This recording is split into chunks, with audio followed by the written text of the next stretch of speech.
కొబ్బరి పాల ముంజలు తయారు చేయడానికి కావాల్సిన పదార్థాలు ఏంటో ఇప్పుడు చూద్దాం. కొబ్బరి పాల ముంజలు తయారు చేయడానికి కావాల్సిన పదార్థాలు: బెల్లం 1 కప్పు, కొబ్బరి పాలు 1 కప్పు, బియ్యం పిండి 1 కప్పు, డ్రై ఫ్రూట్స్ 10 గ్రాములు, నూనె డీప్ ఫ్రైకి సరిపడా, ఉప్పు చిటికెడు. స్టార్ట్ చేద్దామా?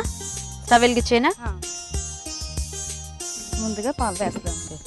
కాదు, ఇంకా దీంట్లో కూడా ఓన్లీ కొబ్బరి పాల వాడేది? కొబ్బరి పాలు, అది మరిగిన తర్వాత ఈ పిండి.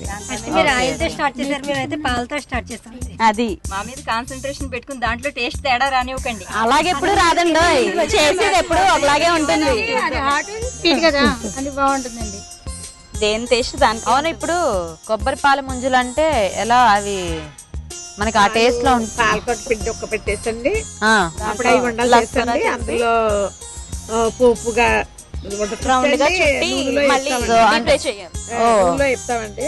అంటే పాల ముంజలు అని ఎందుకన్నారా అని. పాలతో ఒక్క పెడతాం కదండి, అందుకనే లేకపోతే గోధుమ కానీ ఒక్క పెడితే అయిపోతుంది కదా, చేయాలండి. Okay okay okay okay. Konaseema అంటే కొబ్బరి కదా, మాకు స్పెషల్ అండి.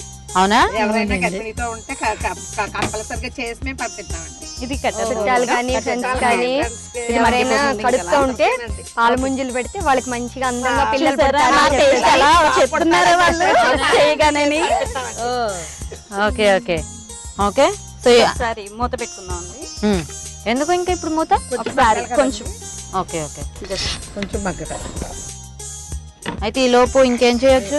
ఇదిగోండి, ఇది కొబ్బరితో చేసాం. కొబ్బరి బెల్లం వేసి పాకం పట్టాం అనమాట. దీంట్లో యాలకుల పొడి అన్ని వేసాం.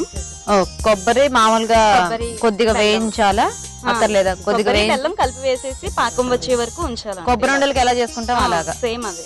Okay okay. ఇప్పుడు ఇవి ఉండలుగా చేసుకుని దాంట్లో పెట్టాలి. అవునా? సో ఈ లోపు ఆయిల్ హీట్ చేసుకుందామా? ఓకే, ఇప్పుడు ఆయిల్ వేసేద్దాం.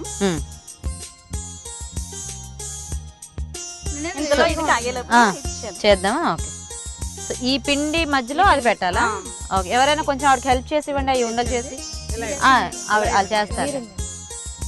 సో ఇందులో ఓన్లీ బియ్యం పిండి అంతే, ఇంకేమి? కొబ్బరి పాలు ఇందులో మనకి కొంచెం ఉప్పు గానీ అలా ఏమి సరిపోతుందా మరి? స్వీట్నెస్ మరి వెయ్యక్కలేదు అంటే పిండిలో వేసేసాం ముందు.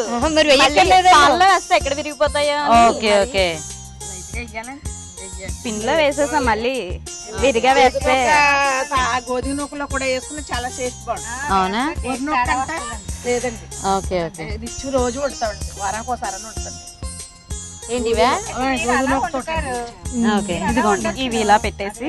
Okay okay. సో అయితే ఫస్ట్ ఏమో కొబ్బరి పాలల్లో చక్కగా బియ్యపిండి వేసేసి దాన్ని మొత్తం దగ్గర పడే వరకు ఉడకనిచ్చేసేసి స్టవ్ ఆఫ్ చేసుకోవాలండి. ఆ తర్వాత కొబ్బరి బెల్లం ఈ రెండు కలిపేసి కొంచెం పాకం రానిచ్చేసి దాంట్లో కొద్దిగా ఉండయ్యే వరకు ఇలాగా ఇలాచి పౌడర్ వేసి దించేసుకోవాలి. సో మనం ముందుగా తయారు చేసుకున్న బియ్యపిండి మిశ్రమంలో ఈ కొబ్బరి నుంచి దాన్ని ఇలాగా రెడీ చేసుకోవాలన్నమాట. ఓకే. సో ఇప్పుడు దీన్ని ఫ్రై చేసుకోవాలా? కాదు, కరకరలాడుతుంటాయి అవి.